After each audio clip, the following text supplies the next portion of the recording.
Coca-Cola হারাম, Coca-Cola খাইলে Israel টাকা পায়, কোকা-কোলা আমরা খাবো না, বর্জন করলাম কোকা-কোলা, কোকা-কোলা খাবো না। ফেসবুক লাইভে আইসা কোকা-কোলার বোতল দোকান থেকে কিনে মুখা খুইলে এমনি ভালায়। হ্যাঁ, অনেক যেই মোবাইলটাতে ভিডিও করতেছে, এই মোবাইলটা আবিষ্কার করছে ইহুদিরা। মোবাইল ইহুদি থেকে কিনো নাই? আচ্ছা, যেই ফেসবুক দিয়ে লাইভ দিতেছ, ওই ফেসবুকটা জুগারবার্গ, সেও ইহুদি।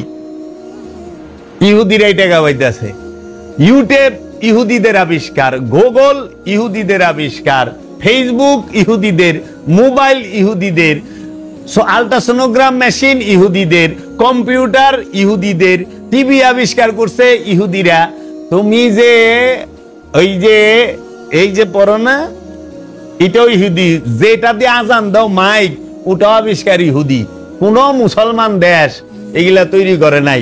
তাইলে কতখানি ওইখানে কমেন্টে দেখলাম যে কি কথাগুলো বলতাছে, এবং আপনি চাই দেখবেন যে দুইজন অভিনেতা বাংলাদেশের, হেরা মহাবিপদে পড়ে গেছে কুকের অ্যাড কইরা।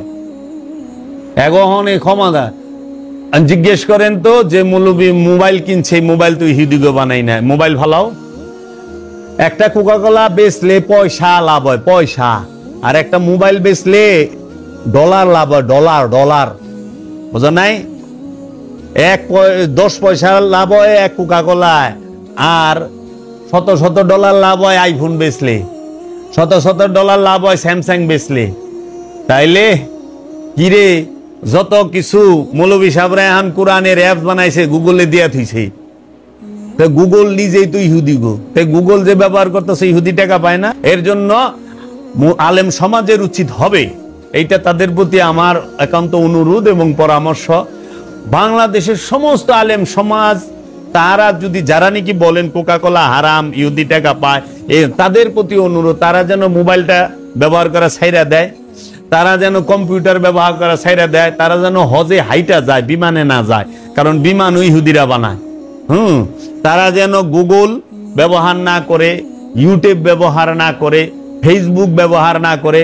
আরে আমরা যারা আলেম আছি, বাংলাদেশের বড় বড় আলেমরা যে যারা নাকি কোকা-কোলা এত কথা কইবার লইছে, তারা ইউটিউব থেকে মিনিমাম 2-2.5 লাখ টাকা মান্থলি ইনকাম করে, ফেসবুক থেকে টাকা ইনকাম করে।